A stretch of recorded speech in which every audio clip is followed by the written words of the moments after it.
screen share. Okay, you'll just have to lead me through the scrolling. Okay. So happy Sagadawa, everyone. Oh, okay. Hi, sign from Emily. Happy Sagadawa, everyone. This holiday, this full moon right now is really at the center of the Buddhist holiday holy calendar. As you know, this is the day that commemorates when Buddha was born, and he was born miraculously. I'm sure you know this story. He simply walks out of his mother's side, causing her no pain. And according to some of the texts, he says, I was born for the good of the world, for the well-being of the world. This is my last rebirth, he sometimes says. So he makes his mission very clear from the beginning.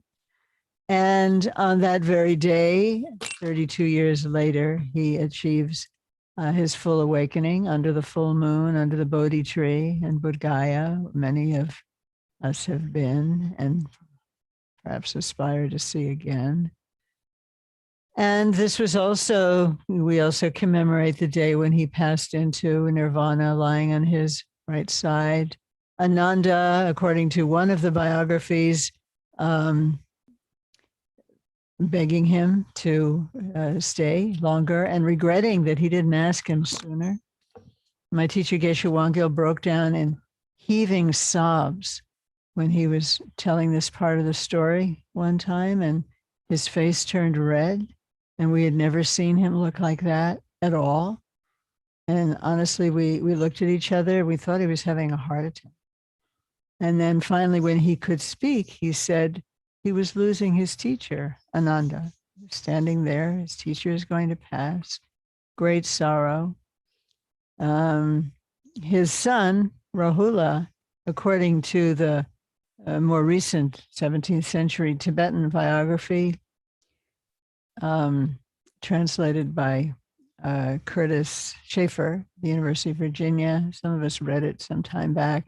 There's a very moving exchange with Rahula, his son, who can't bear to attend him at his deathbed because it will be too painful. But finally, he's persuaded to do that. And it's very sweet and a little bit unusual in Buddhist literature, this kind of father-son, real familial love being explored. So we are celebrating that. We're celebrating it because this was the night where dawned for Shakyamuni Buddha the insight into the way things really are that has served as the inspiration for all of the teachings of Buddhism from that day to this. When Ata Rinpoche was in Houston, he was invited several times to Thai community, Vietnamese communities. I'm thinking particularly of the Thai community, where, of course, they're foundational Buddhism. And he just walks into the crowd. They were all, it was kind of a poor neighborhood, and they had obviously done the utmost to make it look beautiful. There were flowers. There was a metal chair for Rinpoche to sit on. There was a kind of platform. And Rinpoche just stood up like he'd been with these people his whole life. He's always so friendly and welcoming. He said, "We are all the children of the Buddha."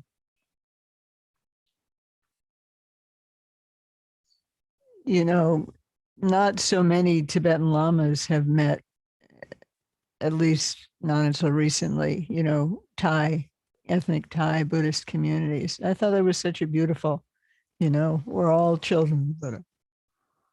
So it's also in that spirit that we come together, mainly anchored in the Tibetan tradition, and the Tibetan traditions have always venerated India as the source of our tradition, as, of course, the home now of the Dalai Lama, very kind to Tibetans in exile.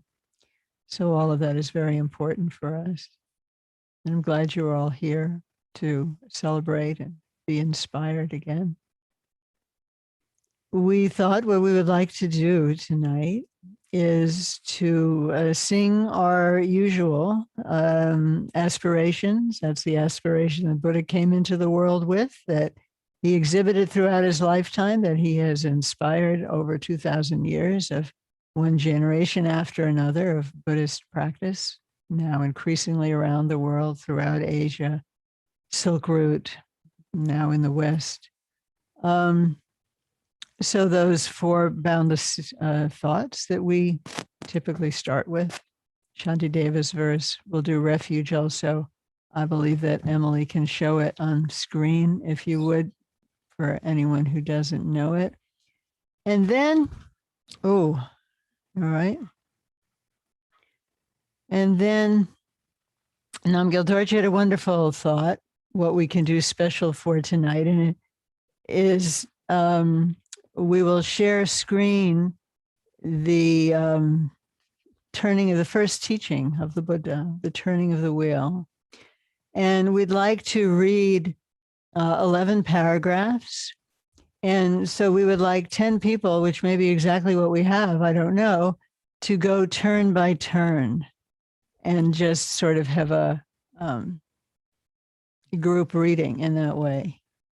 Do we want to pause for a moment and maybe center the camera a little bit? I'm sorry, I know you just sat down, Harvey, but we can all see the top of the TV at the bottom of our screen. Oh, we don't want that. That's really, you guys have such high standards. I know. Thank you for them. Okay, we'll do that. We'll do that. Well, meanwhile, maybe we can think of the logistics. Are there, let me see. There are 1, 2. Ruth, can you read? Do you have audio? Okay, maybe not. I'm not going to count you, Ruth, right now, just because. That's fine. That's good. What's good? Not to count you or to count you? Don't count me. Okay, we won't ask you to read. 1, 2. Who's that? Sparkly Sky? I forget who that is. Jindati? No. Okay, I'm only going to count people I can see for now. That's Ken, the sky. That's who? Hello. Yeah, Oh, Ken. it's us. Yeah. It's you. Okay, wonderful. All right. Wonderful. And here's Louise. Wow. Okay. 1, 2, 3, 4, 5, 6, 7, 8, 9, 10. We have 12 people actually. Maybe we could split. There are 2 longer paragraphs that maybe we could just split. Let's just have an order, okay? I hope this will work. You Okay. need to do it. In the moment. Call people's names. Okay, what we'll do You is, can't tell from this Zoom yeah, angle around. here, you need this. So we'll do those prayers as we said, and we will, India, are you speakable? Or is it difficult for you to be audible? Unspeakable. You're speakable, okay. I'm sorry, can we have everyone who wants to speak can raise your hand using the raise hand in the reaction, and then we can go by that order. Oh, perfect. Brilliant, Emily. Thank you. Okay. Hi, Mason. Nice to see you again. Okay, Nathaniel's got a thumbs up. Then we're all set. So we'll do that reading. In between some of these readings, we'll just sit. We'll sit silently to start with. So we'll just be passing through various reflections in song or reading. And then we will read also Rinpoche's full moon prayer, which has a line in it, especially for those who have passed in the last 49 days. And please have them in mind so you can say their name. And then, thanks to Gary's remembering it, we have a lovely short video of Rinpoche celebrating probably an Amitabha festival at his monastery in Tibet. So that's the plan. Okay. If people want to write in the names of people, Why not just let people speak it? you think? Well, if you want to write them, Harvey will read them. I'll read them. Yeah, Okay. we've got quite a few to enter, actually. Okay. A lot of losses. A lot of losses. Mm. So we can begin.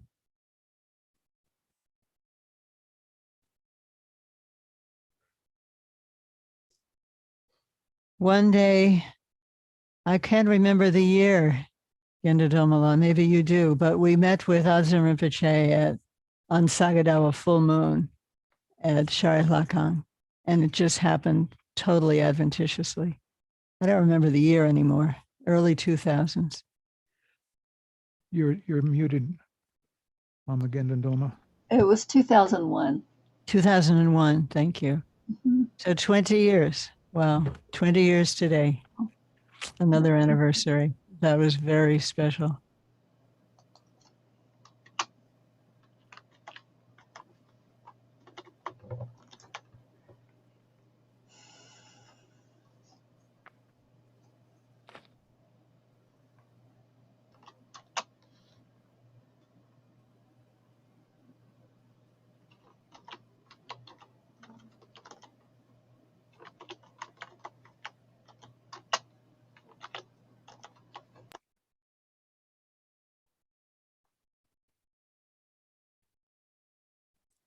Welcome again, everyone. We didn't say hello by name. Hello.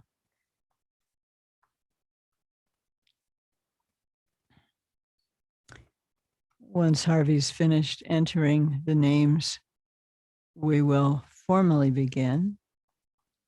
And actually, why don't we start with Dechen Varwa while you're doing that? Do you have? You need it? Well, I need it if we do it in English. Do it. You haven't? No. Mm. Mark, would you like to lead it in English? Great Bliss Blazing? I don't know if everybody knows the Tibetan who's here. So. Ah, perfect. Is Mark there? Okay, I can lead. Okay. Can you hear me Okay, thank you. Yes, wonderful. Thank you. Okay. Oma Hum Hri, great bliss blazing bower palace, where wisdom one's no bliss and emptiness, blissful lotus ones with no wanting, Vajra some great glory shines. True form Amitabha, Lord Lokesh, Lord compassion, passionate, Lotus, Lord master of world and peace, Heruka, Samvaya Shivadra Bharati, Demsho desire, King great bliss treasure, my music Jamarus Amudras, Hilo dancing in bliss and power wielding duck and ducky host, you know seen and empty as the same. You dance your Vajra, form 60 worlds, your laugh and ceaseless speech rouse the realms. Red light rays suffuse all worlds in peace, stir and gather world peace essences. Grant the 2 feet our supreme desire, Vajra passion of your own heart.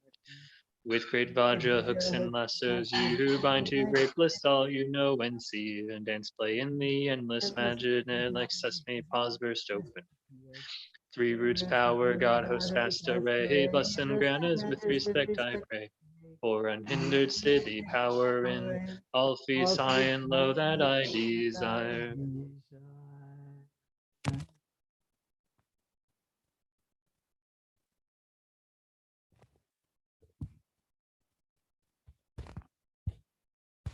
And take a moment to feel settled on your seat, just let your seat hold you. Let go of whatever has been pulling on you in the last hours or so. And feel free just to be here. Rising Sagadawa moon, beaming down upon you, whether you can see its light or not.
Again, Njolma, may I ask you to lead us in singing the Four Boundless States, the aspirations that emanate directly from our teacher Buddha's own vision,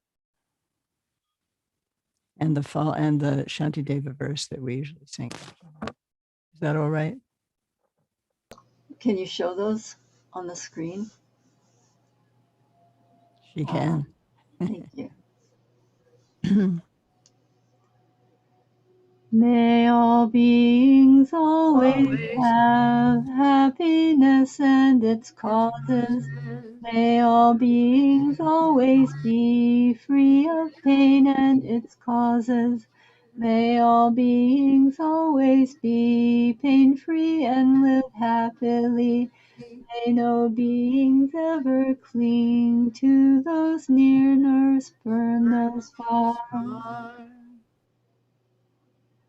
For as long as space abides, as long as the world remains, just so long may I be there, resolving all beings' pain.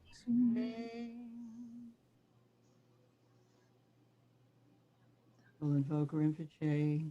We'll sit a little bit. Mike's, Mama's, please.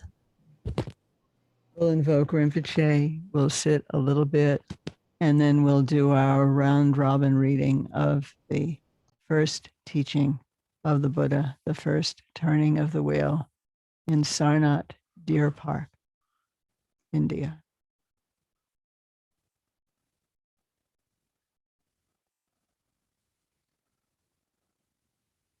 Kyabda Yawanam Dangir Me Be Gandrin Sumden Chinchen Lama Che Ritzin Jurme Tupten Jatsula So Adep So Nyamlen Tarchin Sho.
Could you please screen share the first teaching? Harvey and I together will read the first verse. And after each verse, make a bell, and we'll just take a moment to kind of rest and reflect on that. Please notice who is ahead of you in the reading order. So it looks like Ken will start, Sally following, and so on. To the If participants list. it's in the participants list. If your paragraph is longer than, let's see. Could you scroll it down for a moment, Emily, so I can see it? Yeah. Okay, those longer paragraphs that are like 5 or 6 lines, maybe we could split them into so that more people get a chance to read. We're just going to go down to, Where it says number 3. yeah, that's as far as we're going tonight, where it says number 3. You see it, Emily? Sorry, You, Gary. you, you've Gary, gone past, Gary, you've gone Gary, past. No, up. no, no, no, No, no, no, no, no. you're way too far down. It is a little side note, Gary, so it's like a little stop, It's a footnote number. go Yeah. down slightly. Keep going. Right You there, right there. That's as far as we'll go tonight. So, okay, this, it's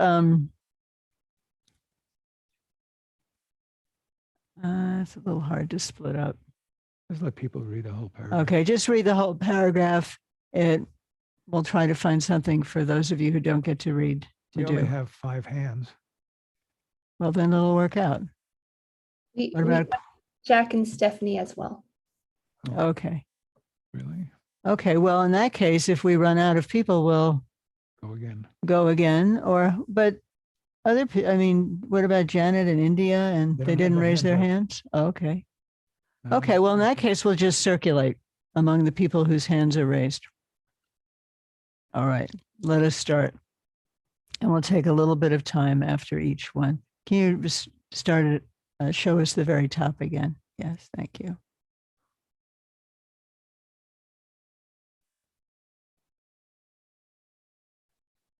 Dhammacakkappavattana Sutta, setting the wheel of Dhamma in motion. I have heard that on one occasion, the Blessed One was staying at Varanasi in the in game refuge at Isipatana. Sipatana, and there he addressed the group of 5 monks. And it seems there may be different orders. So we're just going to read the names that we have. Ken, and if 2 of you are there, Ken, you can read the next 2. Go ahead. There are these 2 extremes that are not to be indulged in by one who has gone forth. Which 2? That which is devoted to sensual pleasure with reference to sensual objects, base, vulgar, common, ignoble, unprofitable, and that which is devoted to self-affliction, painful, ignoble, unprofitable. Avoiding both of these extremes, the middle way realized by the Tathagata, producing vision, producing knowledge, leads to calm, to direct knowledge, to self-awakening, to unbinding.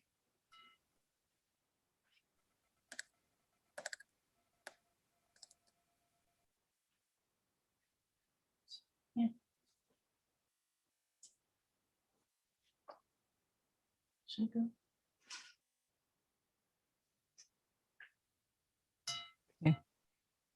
Sally.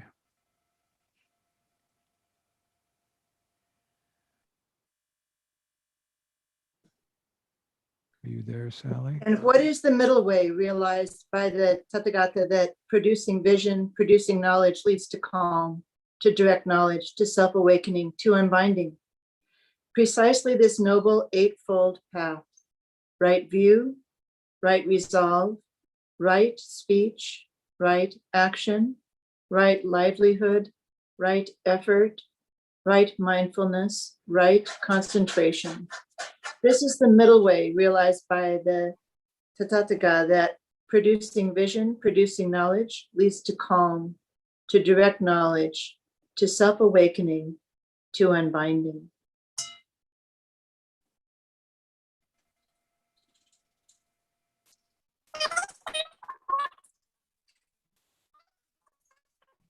Oh, Julie, I'm so sorry. You kind of sound like a chipmunk. At least to me, I think it's a microphone malfunction.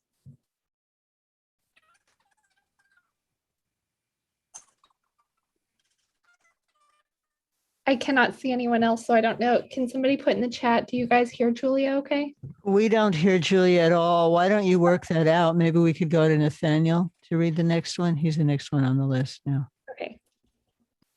Now this, monks, is the noble truth of stress. Birth is stressful, aging is stressful, death is stressful. Sorrow, lamentation, pain, distress, and despair are stressful. Association with the unbeloved is stressful. Separation from the loved is stressful. Not getting what is wanted is stressful. In short, the 5 clinging aggregates are stressful. Let's take a minute.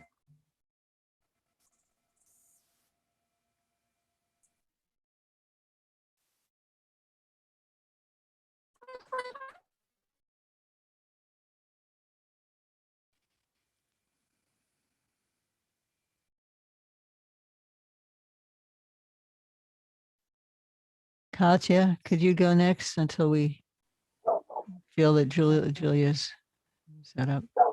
And this, monks, is the noble truth of the origination of stress, the craving that makes for further becoming, accompanied by passion and delight, relishing now here and now there. That is, craving for sensual pleasure, craving for becoming, craving for non-becoming.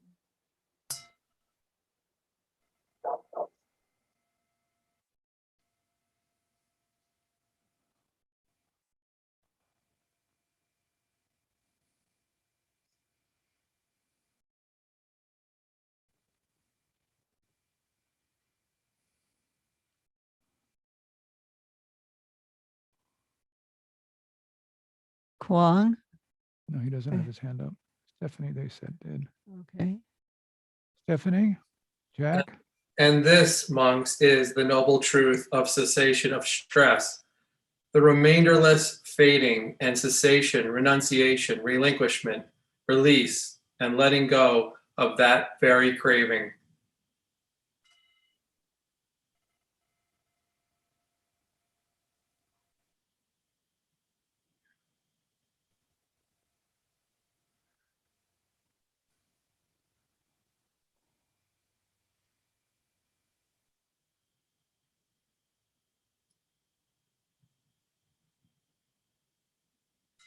Stephanie? And this, monks, is the noble truth of the way of practice leading to the cessation of stress. Precisely this noble eightfold path: right view, right resolve, right speech, right action, right livelihood, right effort, right mindfulness, right concentration.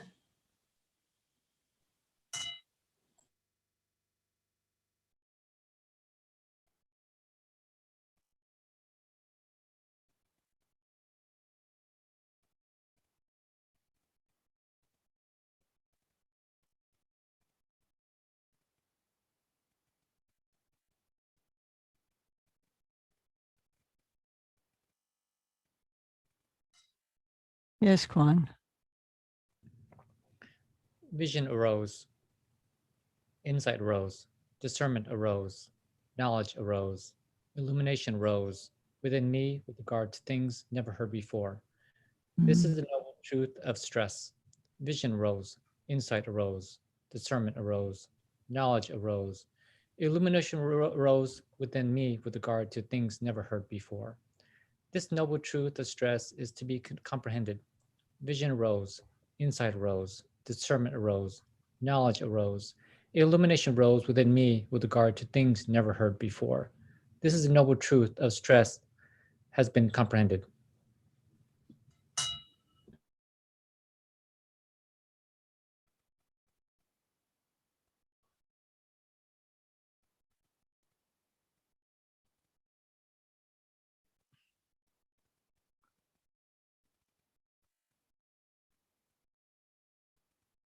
Back to Ken.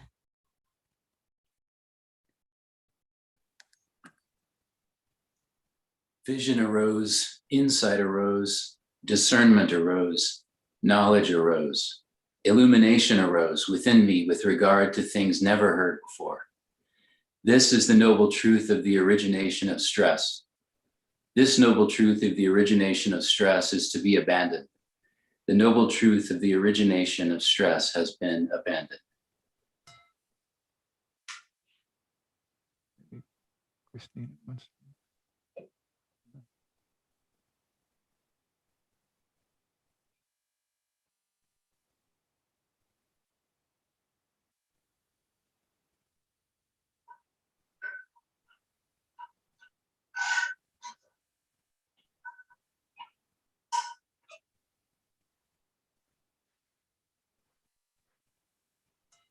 Is Christine with you, Ken? Would Yeah, you I like to? can read. Go ahead. Go ahead. Okay.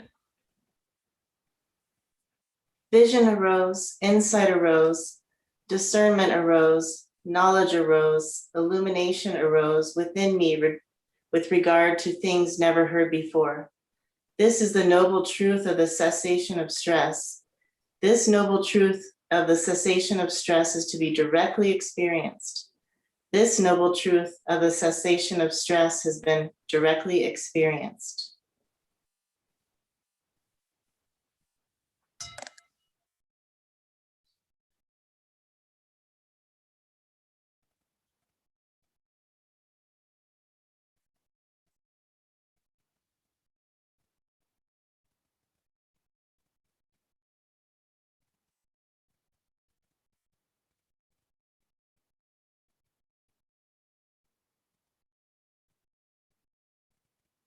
And Sally.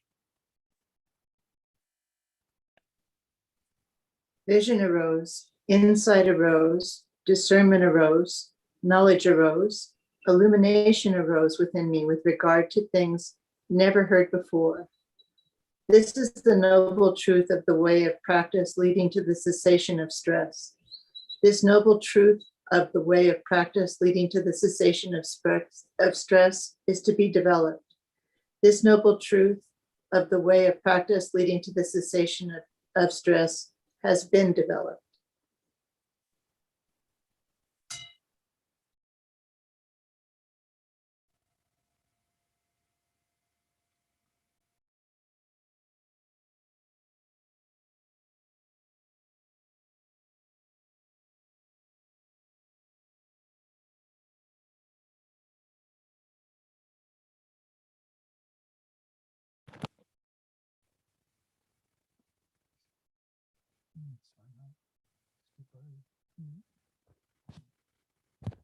Thank you.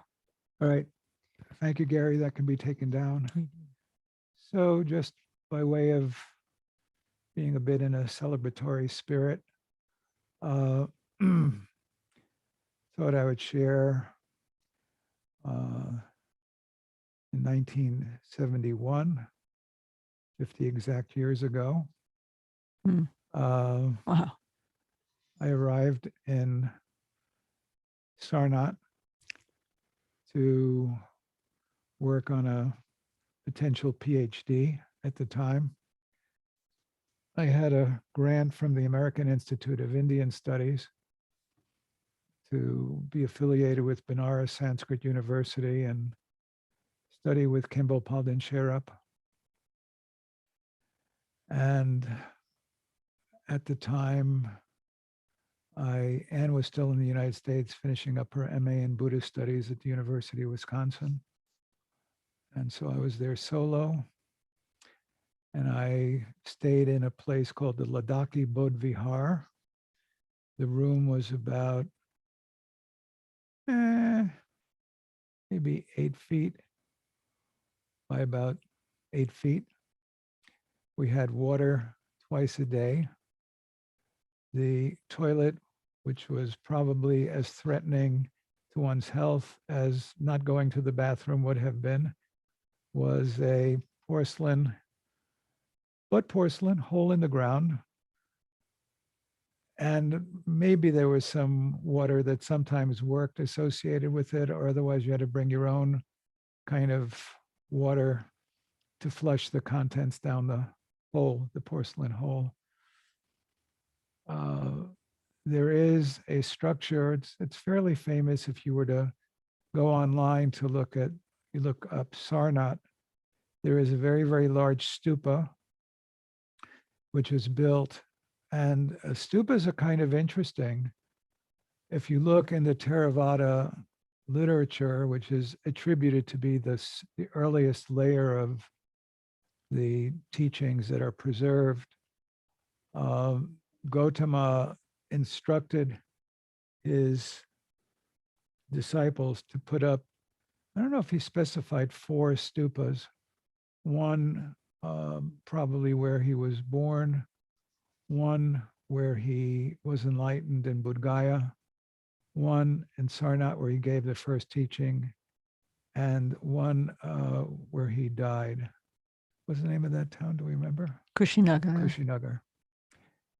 And he said that, and I think it was implicit that some remains would be put in the middle of these mounds of reliquary mounds. So they're basically, the shape early on was if you took a sewing thimble and you turned it upside down, more or less the shape of a sewing thimble.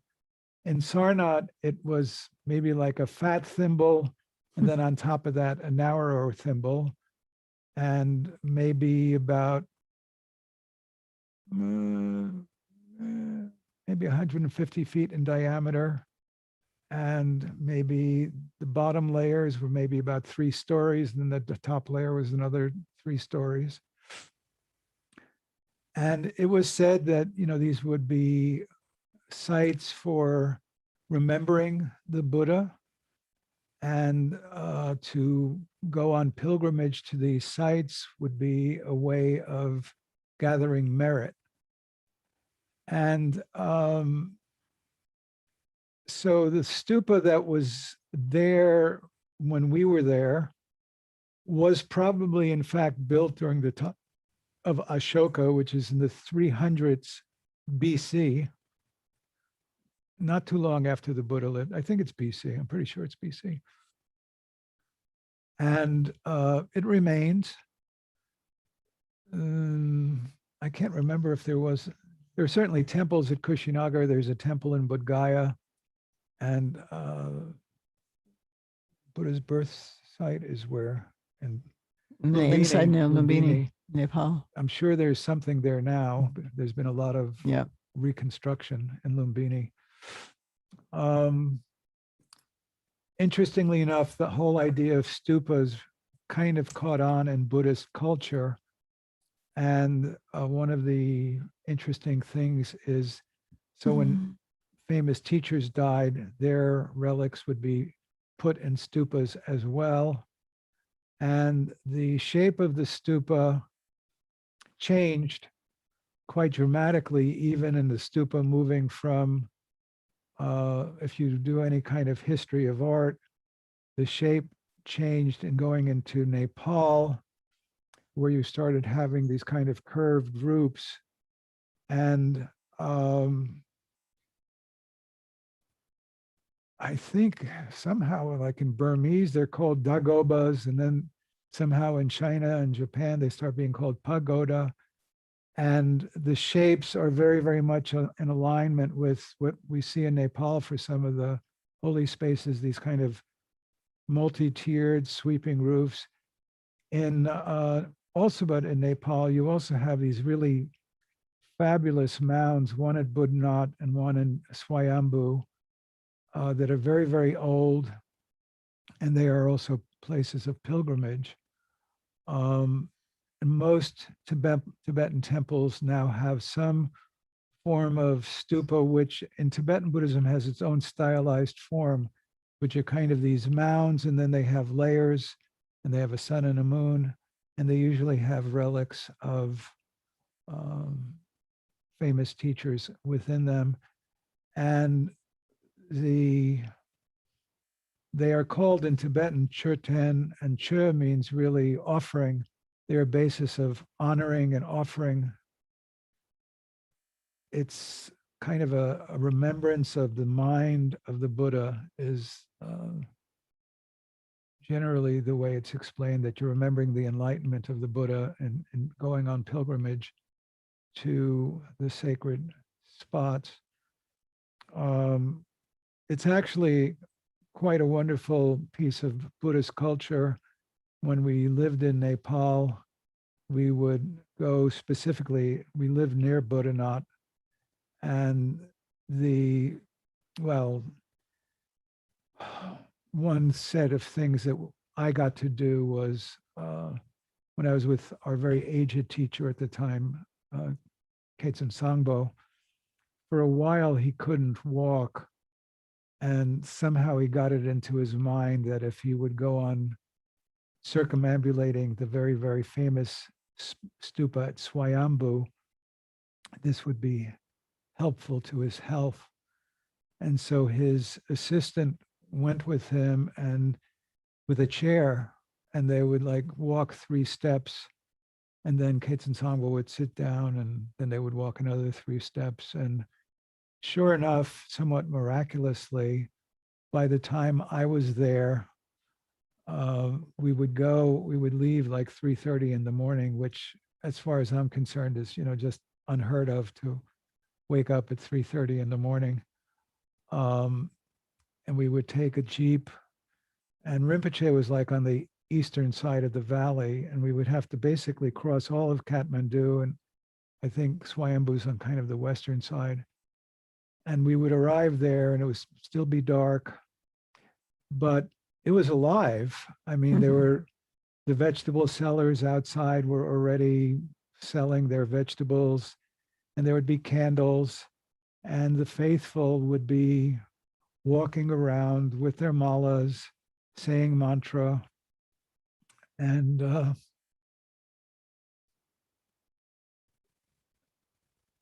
it just such a precious, precious opportunity to be with a teacher, and one of the most sacred places, certainly for Tibetan Buddhists, Bodhanath. And somehow 3:30 in the morning, I mean, it's just, you're walking around, and on the left, there was actually a funeral pyre, cremation zone. And, the sun is coming up, the air is fresh. Bells are ringing. Bells are ringing. Incense is blowing. Incense. Chanting is pouring out of the temples. It's a all around. multi-sensory experience, and open-hearted and devotional, and it was great. So what started with the Buddha's instruction that there should be these 4 stupa kind of mushroomed into something much larger, where they developed stupas throughout Buddhist culture, and really most temples and sacred spots now have some form of a stupa or a temple in a pagoda kind of style. The spot in Sarnath is very, very sweet. It's maintained now as a garden. There's one area where they actually do keep some deer. On occasions, there are important political things that occur there. I think we actually went once, His Holiness gave a talk at Sarnath with some Indian dignitaries, and we were there. So it was very, very special.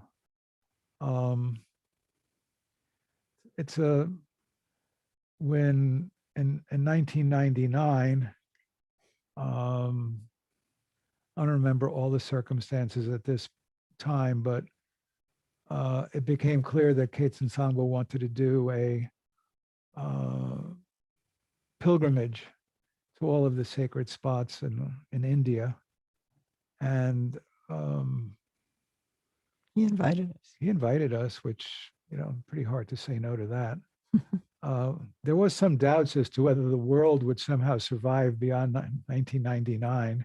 There was a lot of feelings, if people were alive at that time, that like the computers would go crazy, switching into the 2000s, and it wouldn't be okay to fly because the computers in the planes would be all messed up.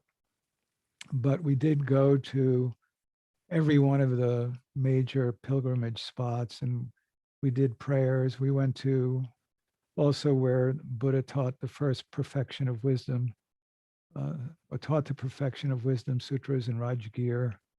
We also went down to Ajanta and Ellora. It's quite magnificent.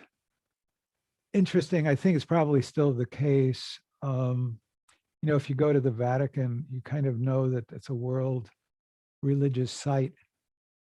And nowadays, if you go to Bodh Gaya, when we first went to Bodh Gaya, well, the interesting story about Bodh Gaya in the 1900s, the British were there and it was buried. The temple was buried under mud. And it was only because some local people informed the British archaeologists where to dig that they had some idea to dig up the temple, which itself is probably about, I don't know, 6 stories tall. And it's kind of low in the terms of the ground. And when we were first there in 1971, you know, there were about 8 tea stalls opposite the main temple and maybe another handful. I mean, Gaya is a city, but Bodh Gaya, it was like just sleepy and nothing was happening there. And since 1971, there's been an enormous amount of funding pouring in from all over the world to create luxury hotels and more temples and a humongous Buddha statue by the Thupten Yeshi group, Tibetan, the forgetting their name. Foundation for the Preservation of the Mahayana. Yeah, Foundation for the Preservation of the Mahayana Tradition. Thupten Zopa, Lama Zopa has put up a humongous Buddha statue. And so when you go to Bodh Gaya, you kind of know this is now a world religious site. When we were first there, could have fooled us. But then when we were in Ajanta and Ellora, and I don't think this has changed yet. I mean, it's unbelievable what occurred there in terms of they went into the, I'm assuming the stone is somewhat soft. I mean, it doesn't look soft, but they went into these stones and built caves and carved out statues, mostly of Maitreya. Almost all of the statues, not all of every last one of them, but a lot of them are of Maitreya, sitting Buddha, coming Buddha. And then they also painted the walls. They had to use candles to be painting. And these places were used as living monasteries, but they're unbelievable. I mean, they're comparable to me to certainly the pyramids of Egypt, and even the things like the beautiful churches of Europe in terms of the amount of human effort and care and precision and beauty that are enshrined in these caves. And again, I think there's at least one cave where there is a stupa in the cave. Within the body of the cave. So everything was placed in caves.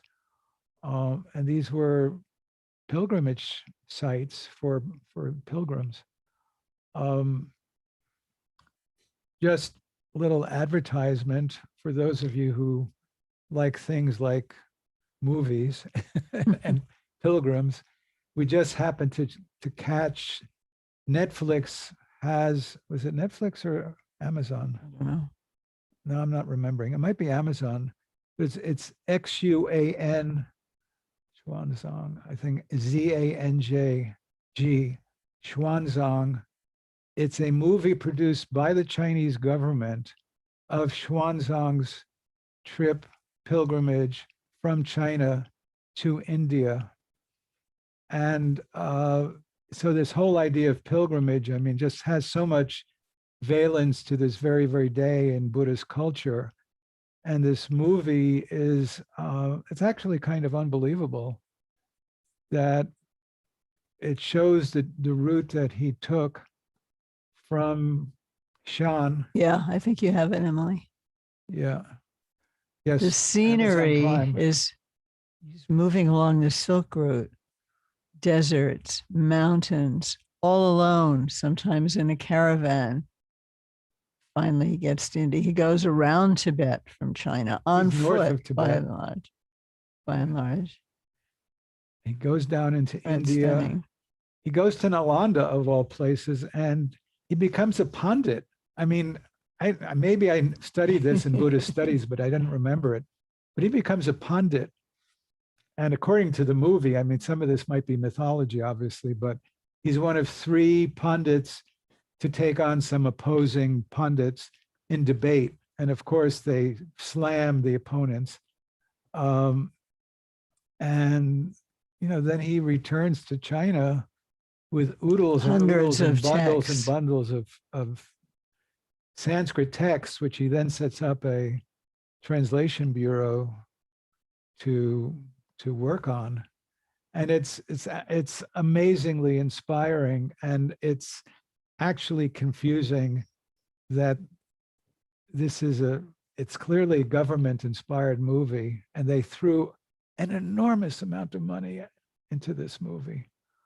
And it's terrifically acted and beautifully produced. And it's all based on the idea of really, in a way, pilgrimage and going to the sacred land and going to the sacred spots.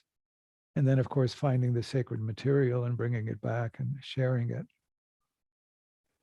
So it's just to say that in honoring this day, the day of the birth, the day of enlightenment, the day of teaching, the day of death, the 4 major occasions of Buddha's life, we bring this to mind, and we are inspired in our own way to take up the values that are described in this text. We need a plug for our computer.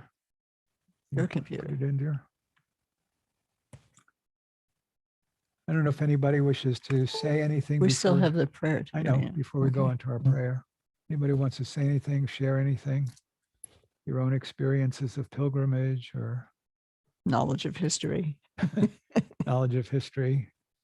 Nathaniel himself is part of a new translation bureau that's doing the very, very same work that Xuanzang and did in China, where the 84,000 is translating the sutras one more time and into English and Chinese again. So, this historic work continues in real time. The inspiration is that strong from this day. Yeah. People are still working, translating, practicing. I don't want to be a booster for my employer or plug it, but since you mention it, Please do. I was actually, one thing to say is that the Tibetans, the great masters and scholars under the auspices of the Dharma kings like Trisong Detsen, who is connected to us in our lineage, made possible the translation of an absolutely enormous body of literature, sacred literature, an entire universe of sacred literature. And the fact of the matter is that very little of it has been read. And one of the amazing things about the 84,000 project and all the many people who sponsor it or kind of work for it, take part in it, is that they are in some sense making available in English for free online the words of the Buddha that very few people have ever read. And so it really is kind of extraordinary how much Dharma there now is. I mean, we are in some sense spoiled by these riches. And so I would encourage anyone interested to have a look at the reading room, 84,000.co. The goal is to translate the entire Tibetan Buddhist canon in 50 years. And quite a lot is already. It was 100. At the first meeting, it was the aspiration was 100, and that seemed astonishing. Is it 50 now? 50, and we think the Kangyur might be finished, in Holy another mackerel. 10 or 15 years, and then there'll be That's the 10-year commentary. But, that's incredible. But there's quite a lot of the sutras are there now, and just as someone who's had the opportunity to sort of read very little of them, I'm continually blown away by what I see there. Really is extraordinary. It's an entire universe. I mean, when we read the great commentaries from the great Indian and Tibetan masters, I think of it as like playlists. They're there are playlists, and the Tibetan canon is like an entire universe of music. So it is quite amazing.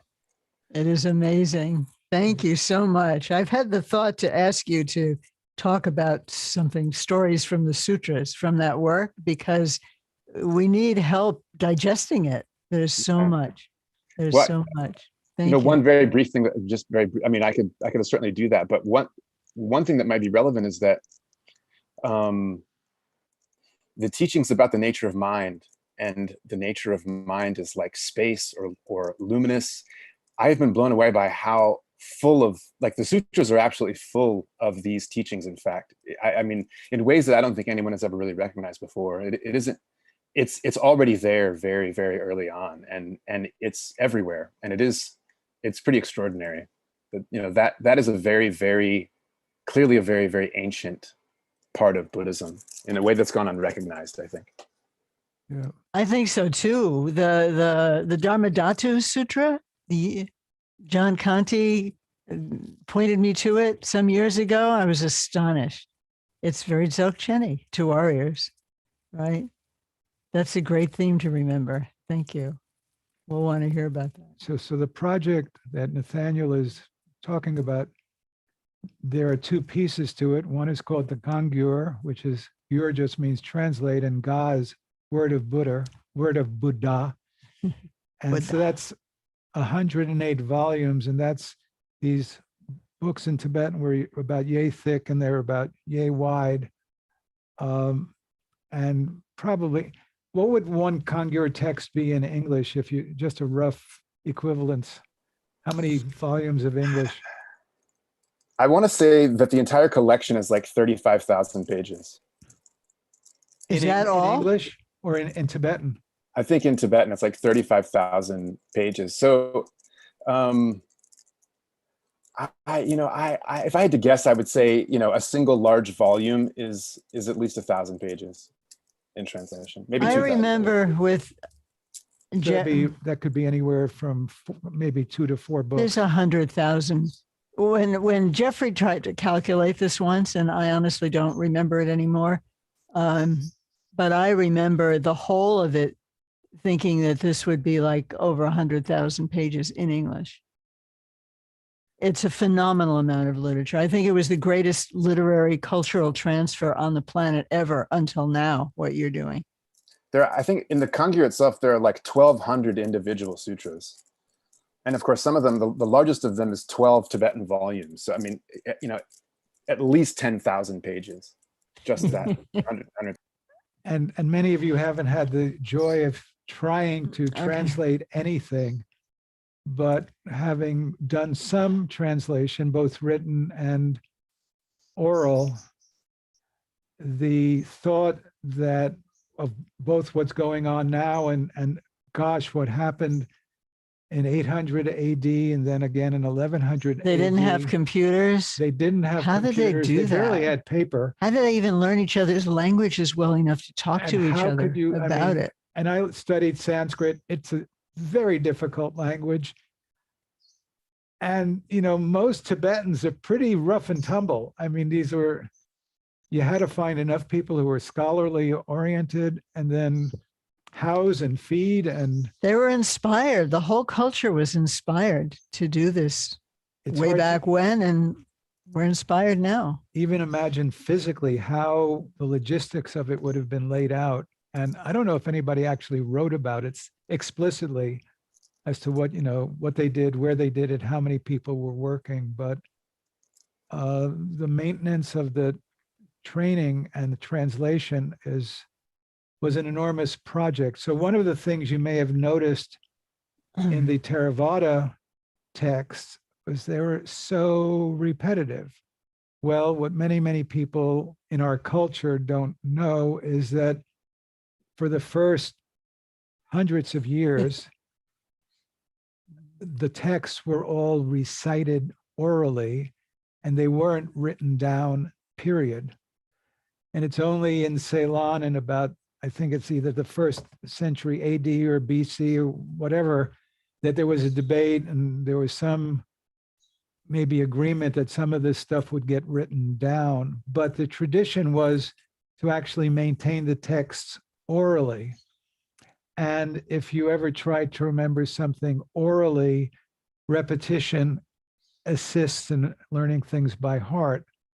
And so there's a very, very big difference between a written culture that is starts off written, maintained as written, and that's the way it's sustained, as opposed to texts that were actually orally transmitted and kind of sung. So the texts were really all refrains. And so when you saw that text that we were reading earlier, there were so many refrains that would just go on and on repetitiously. And the way that the texts were maintained was that there were reciters of collections, like the first collection of texts in the Theravada tradition is called the Digha Nikaya. And Nikaya means section, Digha means long. And so a reciter is called the Banika.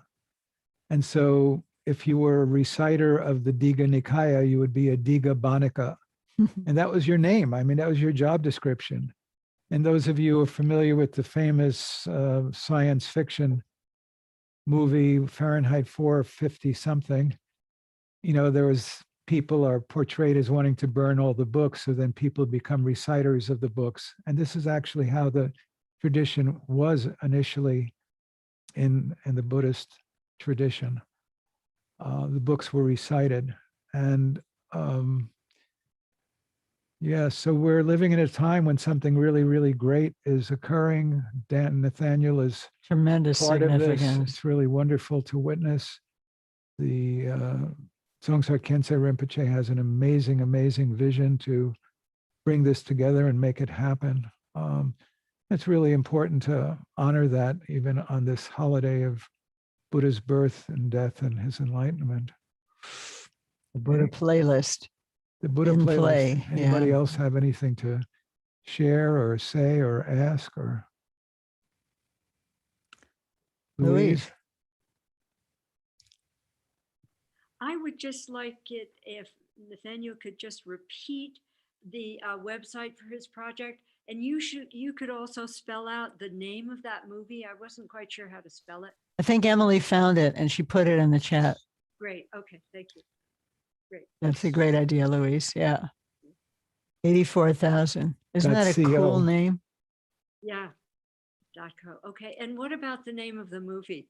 How do you spell that? Here, she got it. She's got it. XUAN okay. SANG. Xuanzang. Oh, wonderful. It's really it's a really fun movie. I mean, we just happened upon it and I thought, you know, I had zero expectations and we start watching it. It's like, man, this is really a Who's cool doing movie. this? Amazing. It's a Chinese government movie. His commitment to go to India is unbelievable. He has to cross, I don't know, 100 different borders that he's forbidden to cross. He's not allowed to leave China. He has to beg for his life, almost lost it on several occasions. Just the human commitment, you know. And he had, I mean, the actor is actually quite amazing because he had to have a kind of almost superhuman will to orient himself to do it. And he had maybe even some siddhis because what he faced was unbelievable. An ordinary person could not do that. You couldn't survive. Yeah. Yeah. There were miracles. I mean, it's a miraculous story. And seeing it, there's transmission. There's transmission in the movie. Wonderful. Oh, yeah. Thank you. Yeah. Anything else by way of anything? Comment, question, joy, your own pilgrimages. I didn't mention the amoebic dysentery that I got on our pilgrimage. Always a part of everything holy in India.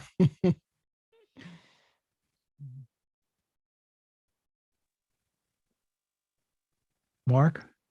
Yeah. Yeah, it is. Thanks, Julia. I was just, it's just nice to think about pilgrimage. I don't know, it's hard to, I mean, there's a few times I've been on pilgrimage, I've been with you guys to Boda. That was the first time I was there, and when I went to India to Bodh Gaya. I mean, I realized it didn't feel like I was going somewhere. I really felt like it was like a birth, really. I mean, it was really the start of something. It was the start of when I would call myself a Buddhist the first time when I went to India, and then when I was with you guys, that's when I first started this path and accumulating. And yeah, I realized I never really thought of going somewhere. I was like, that's where it started. So, wow, Yeah. that's sweet, sweet, Lovely. sweet. Yeah. a lot of sweet memories.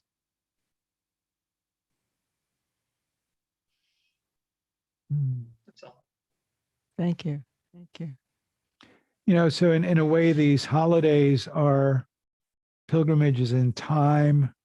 The pilgrimages on the ground are pilgrimages in space, but in many ways, when we celebrate a holiday, it's a kind of a chronological pilgrimage that we're taking.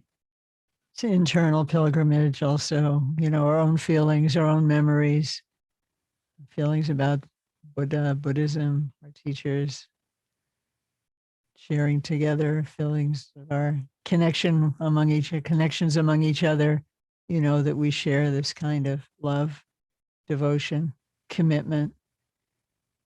It's a mandala in and of itself. So that's why we're here. Glad for all of you who are here, and a couple of people have just joined in. Yeah. Like they heard it was juicy. Yeah. Yeah, it's lovely to have everyone, and just to feel that, you know, we're a minority in our country here, but we are not alone. And that's also really important. You know, I don't know about all of you, but many people don't have too many friends who are Buddhists or who even want to hear anything about it. I remember when we came back from India, which was the most stunning thing that had ever happened to us in our whole lives. Nobody wanted to hear about it. Not then. Genadomala. Yeah. You're going to have a song? No. No.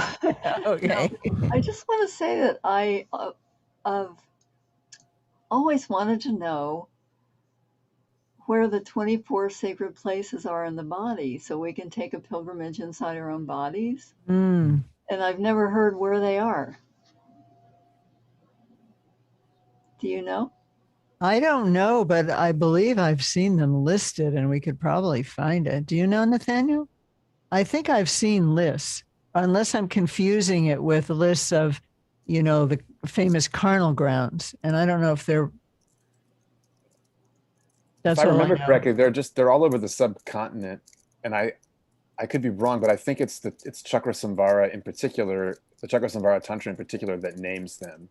But they are holy places sort of all over the subcontinent, from the far northwest to the south.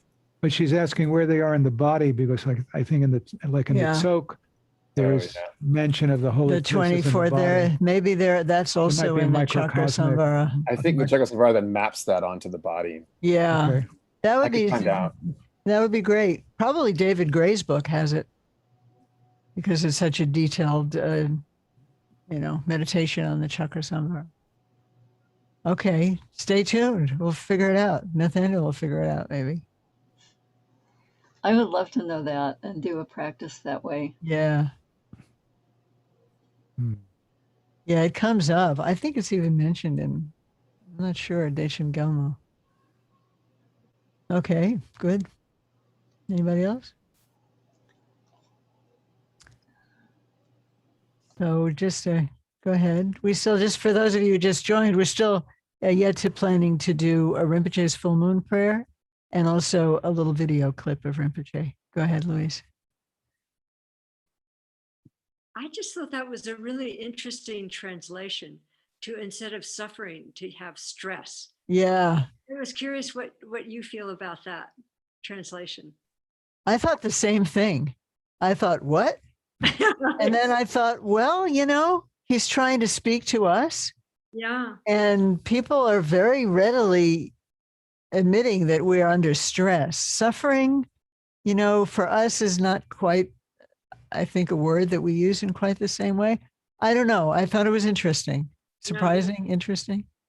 And who is the, I must say, I don't like this translation, who translated it as the task, the Four Noble Tasks. It drove me nuts. Yeah, yeah. I don't think I would do that. Yeah. Was that in this particular translation? No, not at all. It was somebody else. He's a kind of famous person who doesn't believe in reincarnation, and he's sort of. Oh, That's probably Bachelor. Stephen Batchelor, maybe? Exactly. Yeah, exactly. Yeah. Uh-huh.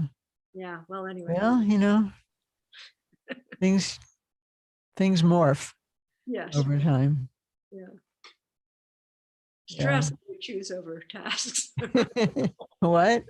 I would choose stress over tasks, but suffering is more all inclusive to me. So, Yeah. well, thanks. Yeah. Good. Okay. Okay, so let's Full Moon Prayer, which is written by our Rinpoche. I think it was begun in Crestone and completed in Houston. He definitely was working on it during one of the Circle Lake retreats outside of Houston that a couple of you were at. Can I look on with you? I suspect Emily's going to post it. Are you going to post it? I don't know if we have a way to do this in a round. I like doing it. You like that? Well, do you like doing it in a round? You know, different people reading different parts? Is it clunky? Emily, can you share screen the prayer for the spontaneous occurrence of all wishes? We call it prayer for extreme times, or it's in the prayer Rinpoche's Full Moon Prayer. It's on page 42 of the Dawn Mountain Prayer book. Give me a minute. Let me find it. Of course.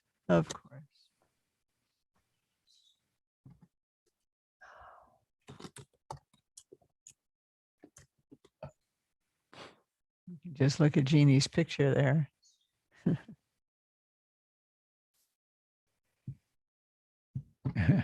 Hi. Even better to see you, but I always admire that photograph.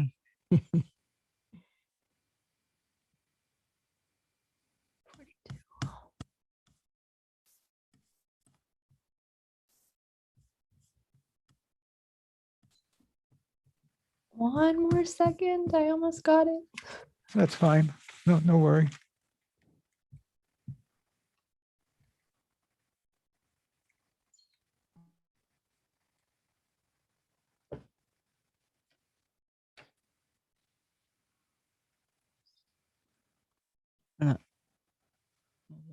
We can do pieces.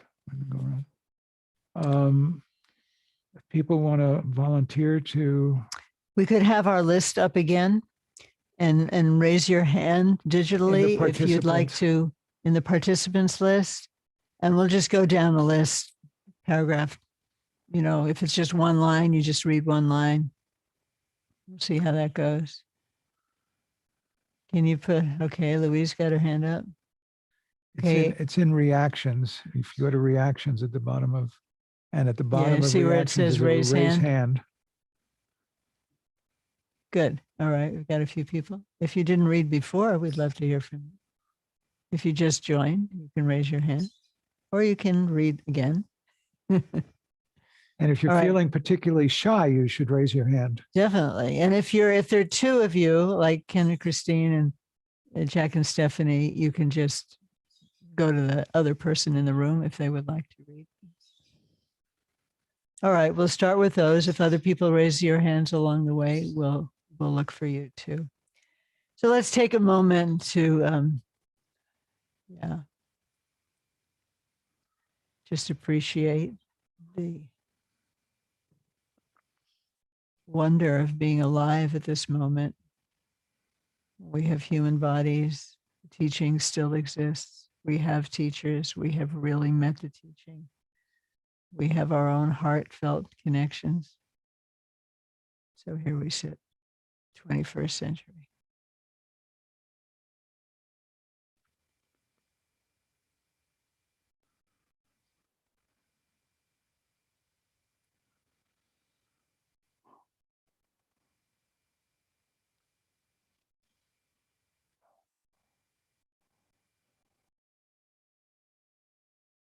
May we be part of the chain of the continuity of these centuries of wisdom flowing across our planet.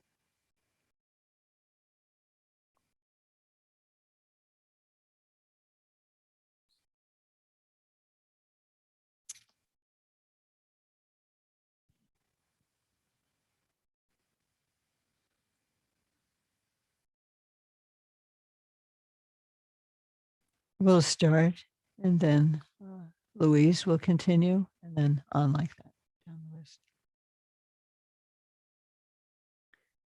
Namo Ratna Trayaya.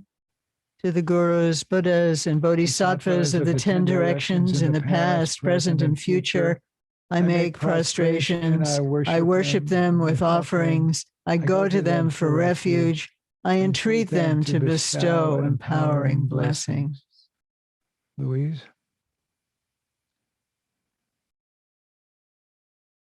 One line per person. Based on these virtuous roots, Sally? May it be that I and all limitless sentient beings in all of our lifetimes Kwang? Read it. Come into contact with authentic mentors, friends in virtue who will show us the path.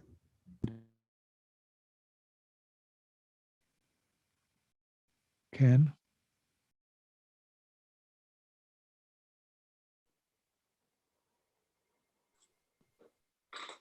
May we have lives in which the 8 freedoms and 10 advantages are all completely present. And naturally have control over our own and others' aims. May we have the power to cause all wandering beings to dwell in an ocean of bliss and happiness. May Buddha's precious teaching, the scriptures, and their realizations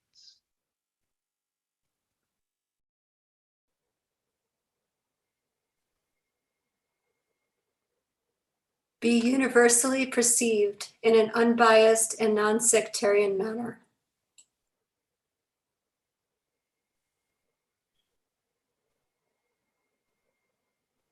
Jack? He's not here. Okay, go up to okay. the top again then. And Louise? and to be thoroughly in harmony with reality. may the teachings, the explanations, and the accomplishments Spread as far as the sky to the ends of the earth.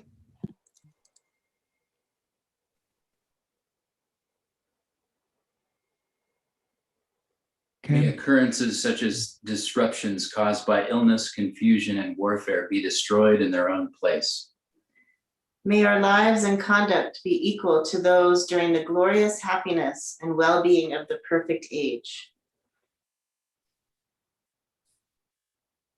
Let them be equal to the Buddha universe blissful. May all sentient beings, once their lifespans are over, experience no suffering as they are about to die, and when their principal energy channels cease to function.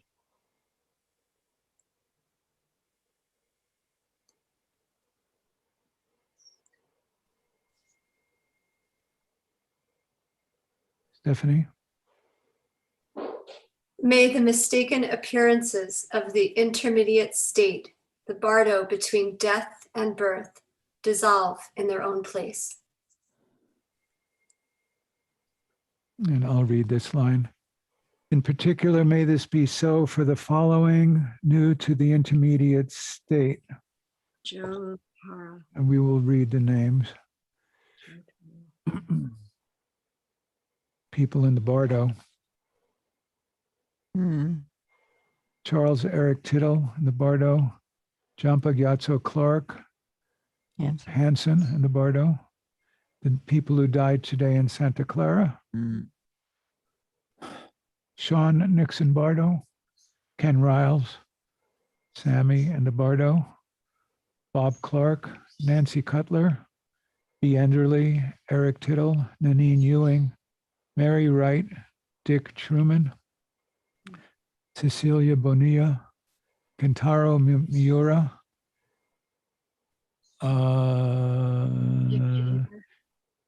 Ken, Sally, Julia. No. Those No? are readers. Those are just prayers. Those are readers. Jacqueline Zangrilli, Mm. Stephen Jones, Samuel Leonard, Betty Hellard, Vlad Musyuk, Lester Wolf, Prince Philip, Adam Toledo, Walter Mondale, Michael Collins, Erica Chang.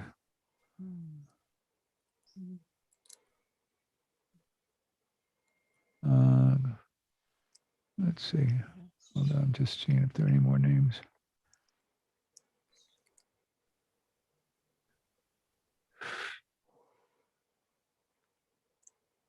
Okay, that's it for the Bardo. Okay.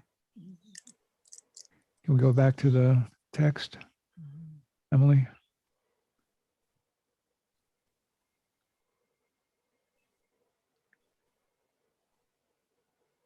And I think it was right after Stephanie, so we're back to the beginning. Start with Louise again.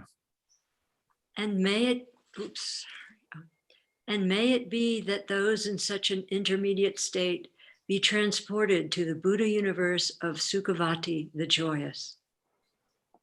In brief, may it be that without wandering through time in all samsaric forms, All sentient beings come to achieve their own and others' aims. Without impediment, just as did the Buddha Siddhartha, he who achieved all aims. Thus, in order to bring things about in accordance with this, Through the power of the three jewels, Truth of the inevitability of actions and their effects. May whatever aspirations are made come about just as they are meant to. We can all say the mantra. Teata pansati avabodhanaye soha. Thank you all. Thank you. Very nice way to do That it. was really nice. Yeah, it was. A new custom, maybe, for us is born. Mm. And so watch the video, short Yeah, let's watch the video. and close with the Faithful Student song and any closing remarks that you might like. Then we'll close.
Mhm. La la la.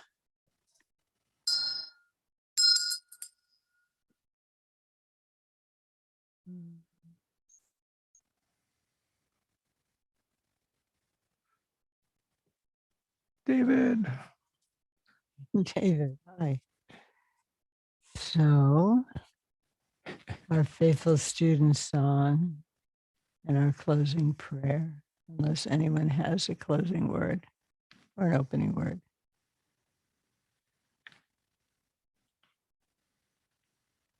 Or two people do, Louise and Sally. Oh, no, that's still from before. Okay, all right, let's.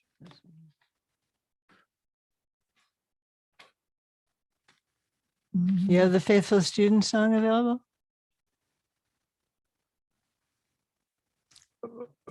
Kindadomala, can I ask you to lead it? Lamala, Yes. thank you.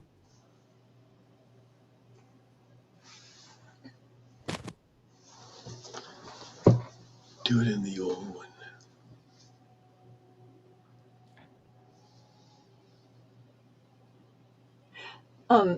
Is it okay if I use the old, the first melody that Rinpoche used with us?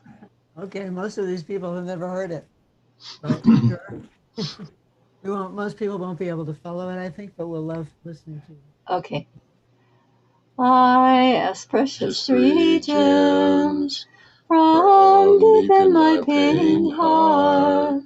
See me with compassion. I have no other hope. This dear human body, impermanence be said. Do you not fear your death, good and faithful students? The five skandhas gather and disperse who knows when. Heartily sing on death, good and faithful student. Karma never deceives, so give up wrongful thoughts. Engage Dharma wholly, good and faithful student.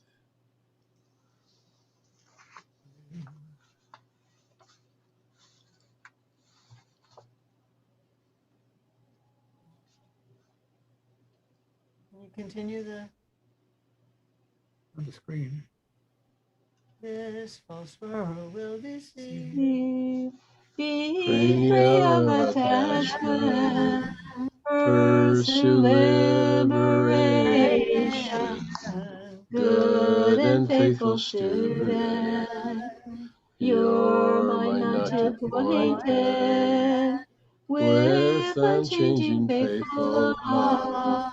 Lama walks with Lama, good and faithful student.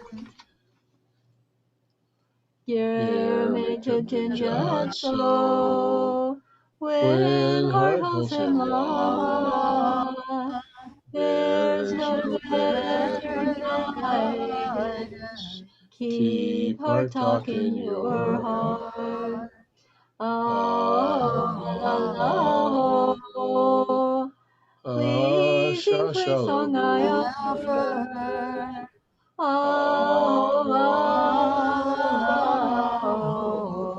pleasing play song I offer.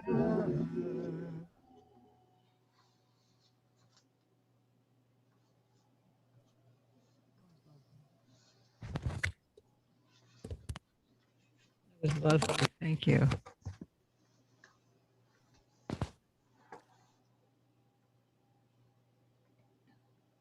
What? With all of you in mind, we light this lamp of clarity. May the glow of love, wisdom shine within us, everyone, till we all rise forth born in one enlightened mandala. So I'll read all the names again and some names that were not in the Bardo. Charles Eric Tittle, Jampa Gyatso Clark Hansen, people of Santa Clara who got murdered today, Sean Nixon, Ken Riles, Sammy, Bob Clark, Nancy Cutler, B. Enderly, Eric Tittle, Nanine Ewing, Mary Wright, Dick Truman, Cecilia Bonilla, Kentaro Miura, Ken Sally, that's order,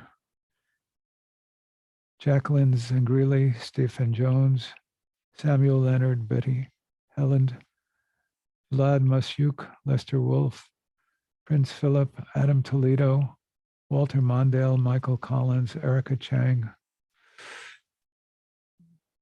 all lamas, all sanghas, our skylit home, all suffering beings.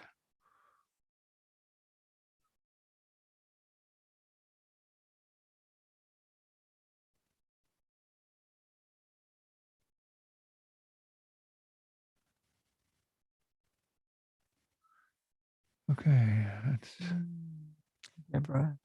Deborah Morton and Litovsky, Michelle Morton and Litovsky, Joanne Schneider, Millie Schneider, Bill Schneider, Laura Lopez, Laura Sharon Lopez, Jackson, the Hendersons, Halo,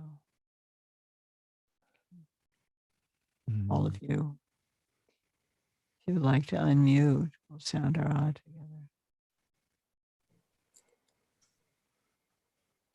Oh, we didn't sing our long lives for our teachers.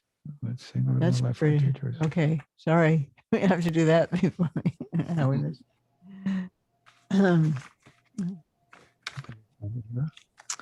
Yeah, so we'll start with His Holiness. Do you have that available miraculously?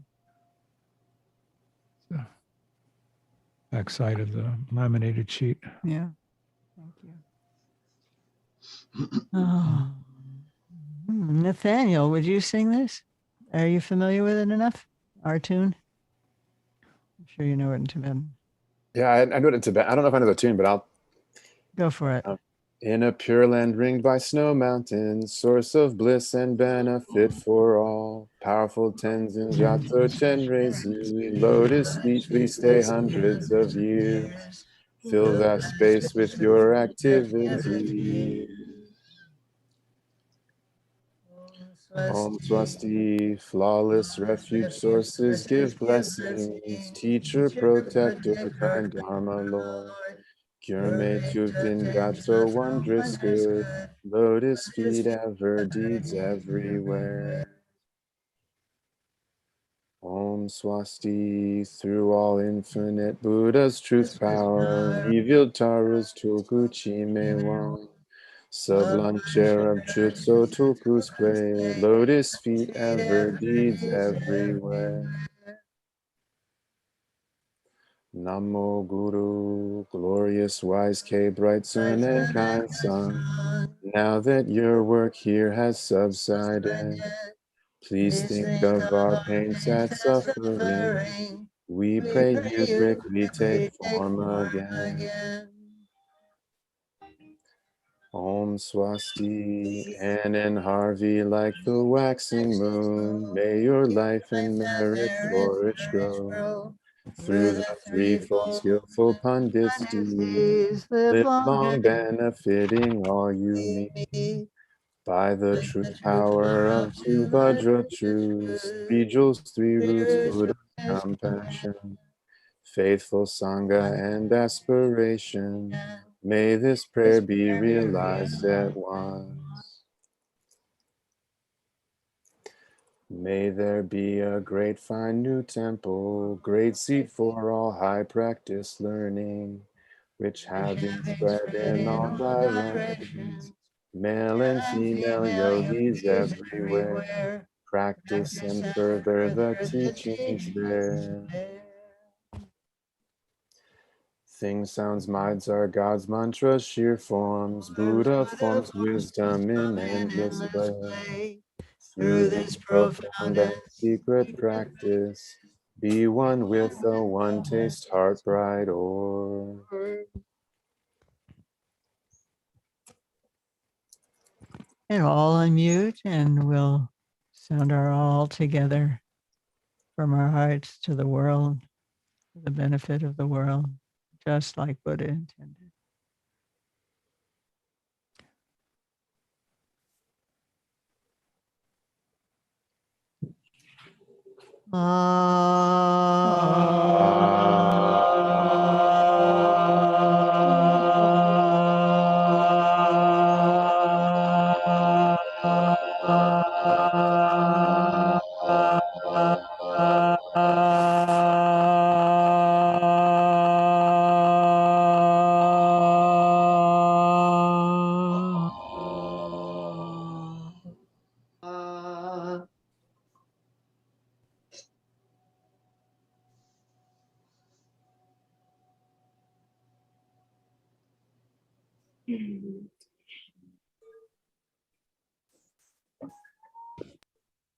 How lovely.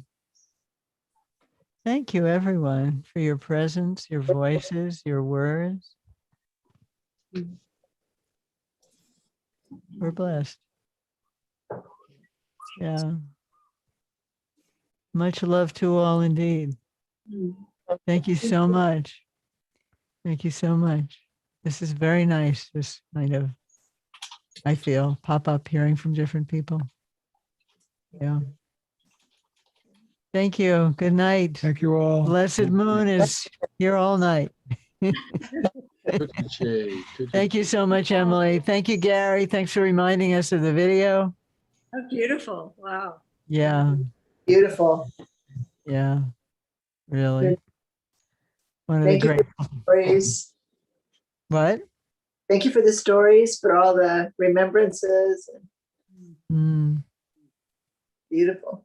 yeah, you're welcome. Thank you all too. Thank you, Mason. Hmm? Who is talking? Dr. Dieter. Is that Julia with your chipmunk microphone? Oh dear. um,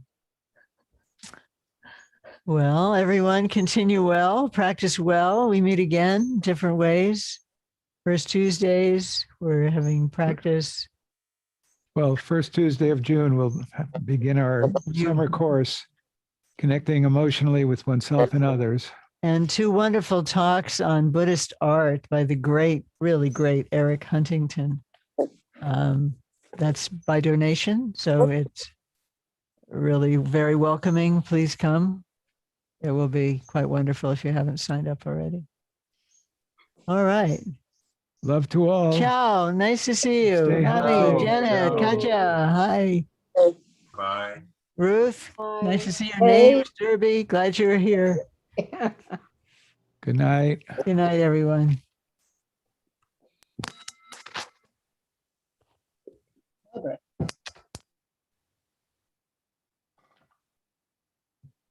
Thank you, Emily.